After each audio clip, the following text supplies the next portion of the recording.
जय माताजी मित्रों, हूँ छूं पीयूष व्लॉगर અને આવી ગયા છીએ અમે ભાવનગરથી ભારોલી।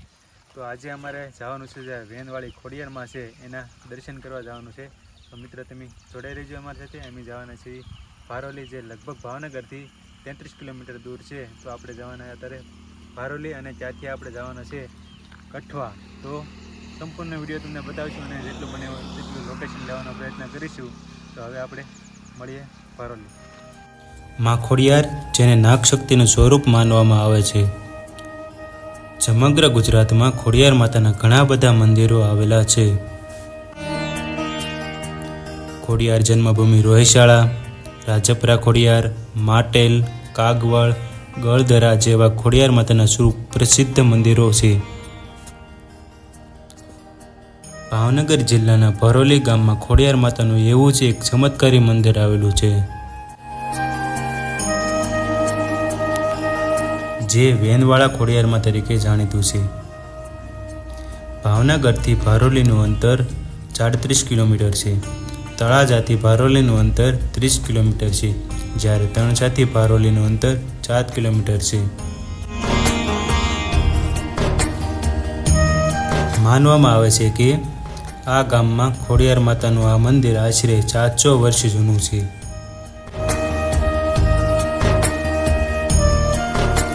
આ મંદિરમાં માતાજી તેમના 6 બહેનો અને ભાઈ મેરખિયાની સાથે વિરાજમાન છે।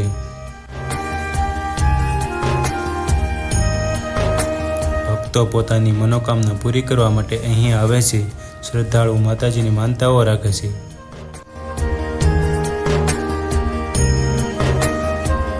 રવિવાર અને મંગળવારના દિવસે અહીંયા ભક્તોની ભીડ ખૂબ જ ઝાઝી હોય છે।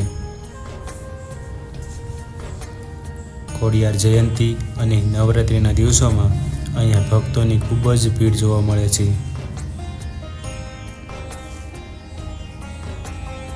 ખોડિયાર માની માનતાથી નિસંતાન દંપતીને સંતાન પ્રાપ્તિ થાય છે।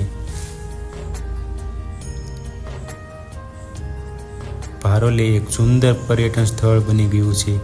મંદિરની સાવ નજીકમાં ઉતાવળી નદી વહે છે। રવિવાર અને રજાના દિવસોમાં ઘણા બધા લોકો અહીં નહાવા માટે આવે છે। તો ચાલો મિત્રો, આપણે માતાજીના ચમત્કારી પાડાના પણ દર્શન કરી લઈએ।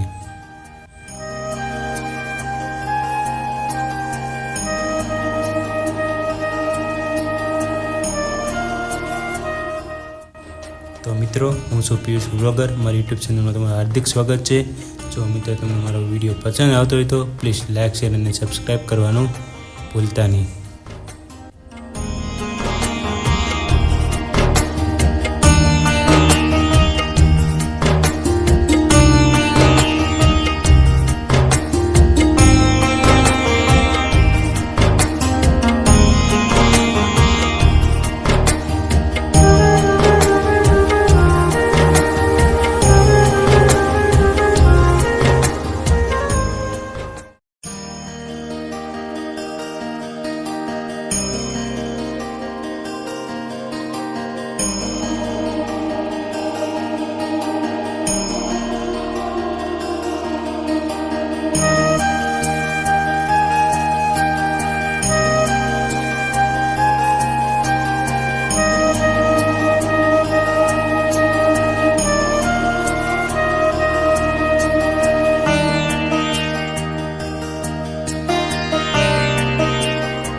जय माताजी मित्र, आ से आपणो भारोली में आवेलू खोडियार मानु मंदिर। तो मित्र, आ मंदिर इतिहास विषे जो तमने बात करूँ तो आपणी साथे जोड़ायेला छे चंद्रेश्वरी बापू।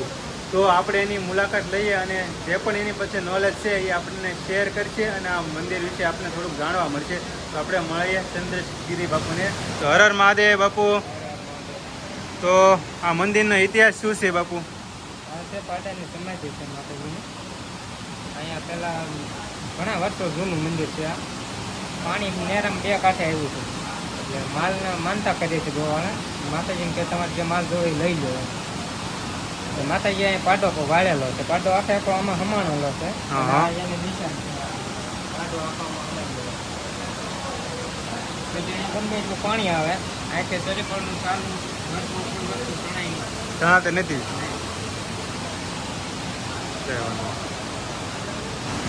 તો મિત્રો આ તમે પાણી જે જોઈ શકો છો, અહીંયા ગમે તેટલું પાણી આવે અહીંયાની કોઈ પણ વસ્તુ એની જગ્યાએથી હલતી નથી એવું બાપુનું કહેવું છે. અને આ સમાધિ છે પાડા. અહીંયા સંપૂર્ણ જે પાડો છે એ સમાઈ ગયો હતો ને. આખો હુમાઈ ગયેલો છે આમાં. હા હા. અને અહીંથી માનતા માટે જે ગરબેન ઠીકરી લઈ જાય ને સંતાન માટે ને ગરબેન અહીંથી ઠીકરી લઈ જવાની. તમારે ત્યાં દીકરો નાનો થાય એટલે ઠીકરી મૂકી દેવાની અને પગે લગાડી જવાની. તો મિત્રો જે લોકોને સંતાનનું સુખ નથી એ લોકો જે આ દીકરી છે એ દીકરીને ઘરે લઈ જવાની. દીકરો ખાય એટલે તમારે આ દીકરી પાછી મૂકી જવાની ને.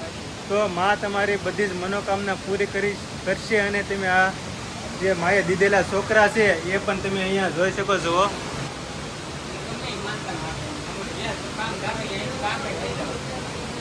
પણ સાચી વાત તો એ છે કે મિત્રો તમારી શ્રદ્ધા અને વિશ્વાસ માતાજી ઉપર હોવો જો બરોબર ને બાપુ, તો તમારા અહીંયા બધા જ કામ થઈ જશે. તો આ છે ભારોલી ગામ અને મા ખોડિયારનું મંદિર. જય માતાજી બાપુ, સીતારામ. તો બાપુ આ વર્ષ અંદાજે કેટલા વર્ષ જૂનું હશે? આ તો વર્ષો ઘણા થઈ ગયા. ઘણો જૂનો ઇતિહાસ હશે ને આ મંદિરનો. હા, બહુ બધા વખતનો અમારે 4-5 પેઢી થઈ ગઈ. એ વખત તો મહારાજા હતા જ ને ભાવનગરના, એ અહીંયા આવ્યા હતા જ ને એટલે કાળે ઉનાળે એની ગાડી અહીંયા ફસાણી છે નદીમાં. નદી પાણી નહોતું. પછી એ ગામમાં જઈને કીધું કે ભાઈ સોરે ગયા, સોરેથી બોલાવ્યા, ગઢિયા બધા આવ્યા એટલે એને વાત કરી કે ગાડી મારી પૂછી ગઈ કે ત્યાંથી આવ્યા ને એટલે પછી કે ત્યાં માતાજી છે કે ત્યાં નિમ્યા નાના ખ્યાલ નથી. ભાવનગરના મહારાજા આવીને અહીંયા પૈયા લાગ્યા ને એટલે એની ગાડી નીકળી ગઈ વગર પાણીએ વગર ઓલિયા એ ખૂચી ગઈ હતી. એના વર્ષો થઈ ગયા ઘણા. હા ના ના બરોબર. એ પછી આ પાડાની નિશાની છે એને વર્ષો ઘણા થઈ ગયા. એ આ પાડાની શું કહાની છે? પાડાની આ નદી આવી હતી 2 કાંઠાની. હા. અને ગોવળ રહી ગયો તો વાહે અને માલ આવ્યા ત્યાં પછી પાણીમાં. એટલે ગોવાળે પછી માતાજી સમજાવી કે માતાજી હું ઘરે જાય તો મારે શું જોવા ત્યાં હું બધું તણાઈ જાય. બરોબર. જ્યાં હું પછી નીકળી છે ને એમાં એક પાડો વળ્યો એ અહીંયા માતાજી પાસે આવ્યો હોય તો બતાવો. તો મિત્રો ગામ લોકોના જાણવા મુજબ અહીંયા જે પાડાની જે કહાની છે મિત્રો ખૂબ જ એક અદ્ભુત કહાની કહી શકાય એવી કહાની છે. તો હવે આપણે ડાયરેક્ટ લાઈવ જોવાનો છે એ પાડો, ચમત્કારી પાડો છે એને. તો તમે આવો અમારી સાથે, આપણે જોઈએ.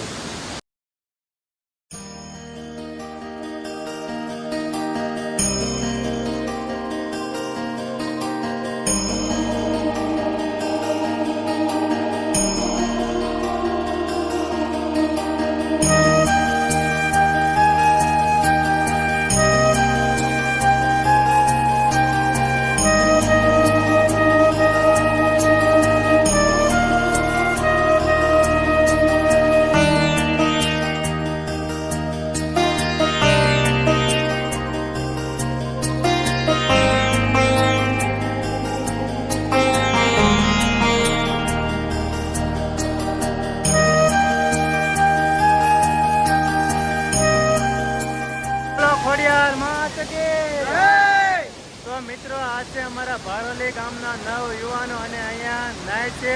તો આપણે એ ભાઈઓને પૂછીએ કે અહીંયા નાહવાની કેવી મજા આવે છે, ના મંદિરની શું વિશેષતાઓ છે. તો આવો આપણે ભાઈઓ. માતાજી ભાઈઓ. જય માતાજી. તો તમે આ મંદિર વિશે શું કહેવા માંગો છો? આ મંદિર બહુ સરસ છે. આ બધું આમ નદી કિનારે છે એટલે બહુ આમ મજા આવે. કુદરતી વાતાવરણ છે, બહુ જ મજા આવે એવું છે. અને અહીંયા ગામો ગામથી બધા નાહવા આવતા છે ને? હા, દરરોજ દરરોજ શરૂ થયો છે. આ તો હમણાં નવું જ પાણી આવ્યું છે વરસાદના કારણે. બહુ જ મજા આવે છે. સ્વિમિંગ પુલ કરતાં પણ વધારે મજા આવે એવું પાણી છે અહીંયા. અને આમ નાવાની એવી રીતે મજા જ આવે, કાંઈક થાક પાક નથી લાગતો, નથી બહુ આમ જેવી રીતે આપણે વોટર પાર્કમાં નાવી એવી જ નાવાની મજા આવે. અને પાણી પણ ઘણું ચોખ્ખું છે, બરોબર ને? બહુ ચોખ્ખું છે. કાંઈ વાંધો. તમારું નામ શું છે?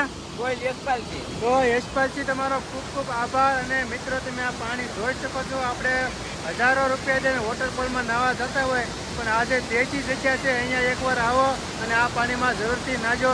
તો જય મા ખોડિયારમાં. જય માતા.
ફાઇનલી હવે અમે અહીંયાથી નીકળી જઈએ છીએ ને હવે અહીંથી જવાનું છે અમારે કઠોડી, મતલબ કે જ્યાં ખોડિયારમાંનું મંદિર આવેલું છે. તો આપણે ત્યાં જઈએ અને ત્યાં પણ ખોડિયારમાંનું મંદિર છે, તો એના તમને દર્શન કરાવવાનો પ્રયત્ન જરૂરથી કરીએ. તો જય માં ખોડિયાર, મળીએ આપણે આગલા વ્લોગમાં. તો જય માતાજી અને જય શ્રી કૃષ્ણ.